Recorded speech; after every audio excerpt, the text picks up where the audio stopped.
ప్రియమైన దేవుని పిల్లలారా, ప్రభువైన యేసుక్రీస్తు వారి పేరట మీ అందరికీ వందనాలు. ప్రభువు పేరట మీ అందరికీ శుభములు, దీవెనలు కలుగునుగాక. ఈ ఉదయకాలం పరిశుద్ధ గ్రంథం నుండి దేవుని వాక్యాన్ని చదువుకుందాము. కొరింథీయులకు రాసిన మొదటి పత్రిక 2వ అధ్యాయము 9వ వచనాన్ని చదువుకుందాము. దేవుడు తన్ను ప్రేమించు వారి కొరకు ఏవి సిద్ధపరచునో అవి కంటికి కనబడలేదు, చెవికి వినబడలేదు, మనుష్య హృదయమునకు గోచరము కాలేదు. దేవుడు తన మాటలు మన కొరకు దీవించునుగాక. ఆమేన్. ప్రియమైన దేవుని పిల్లలారా, మనం చాలామందిని ప్రేమిస్తాం. మనిషినే కాకుండా జంతువులను, పక్షులను, ప్రకృతిని కూడా ప్రేమిస్తాం.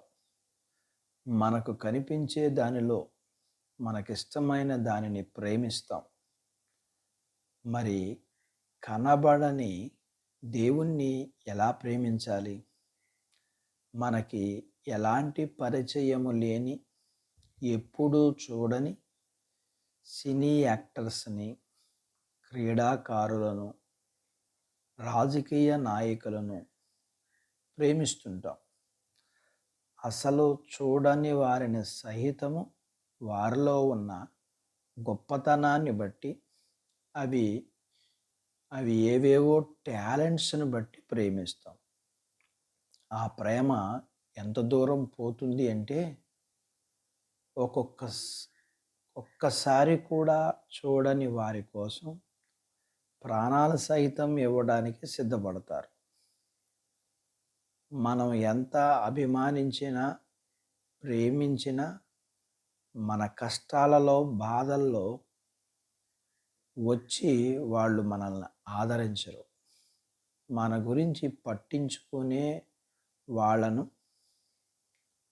అది కేవలం మన ఇష్టాలను బట్టి తప్ప బలవంతం లేదు. మరి మనం ఒక్కసారి కూడా చూడని దేవుణ్ణి ఎందుకు ప్రేమించలేకపోతున్నాము? ఎందుకంటే దేవుని గురించి మనకు తెలియదు. అసలు దేవుని గురించి ఆలోచించట్లేదు. మన పుట్టుకకు, ప్రాణానికి మూలమైన దేవుని గురించి ఆలోచించనీయకుండా మన ముందు అపవాది చాలా చెత్త విషయాలు పెడతాడు. ఫలానా వాళ్ళని ప్రేమించు అని మనకు ఎవరు చెప్పకుండానే మనకిష్టమైన వారిని ప్రేమిస్తాం.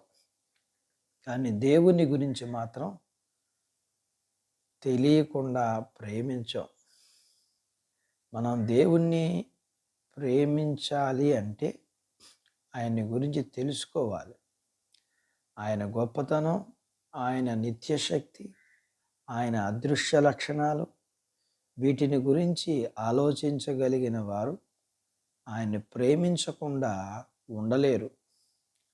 మనుషులను ఎంత ప్రేమించినా వాళ్ళు మనల్ని లెక్క చేయకుండా ఉంటారు. కానీ దేవుణ్ణి ప్రేమిస్తే ఆయన మన గురించి అనుక్షణం ఆలోచిస్తాడు. మన కోసం ఏమి చెయ్యాలో అని మన కోసం తప్పిస్తాడు. ఈ భూమి మీద ఏ మంచి పని జరిగినా అది దేవుణ్ణి ప్రేమించిన వారిని బట్టి వారి కోసం జరుగుతుంది. దేవుణ్ణి ప్రేమించే వారి కోసం చేయబడిన మేలు దేవుణ్ణి ప్రేమించని వారు కూడా ఉపయోగించుకుంటారు. దేవుణ్ణి ప్రేమించే వారికి మేలు కలుగుటకై సమస్తము జరుగుతుంటాయి. దేవుడు తన మాటలు మన కొరకు దీవించునుగాక. ఆమేన్. ప్రార్థించుకుందాము. నాతో పాటు ఏకీభవించండి.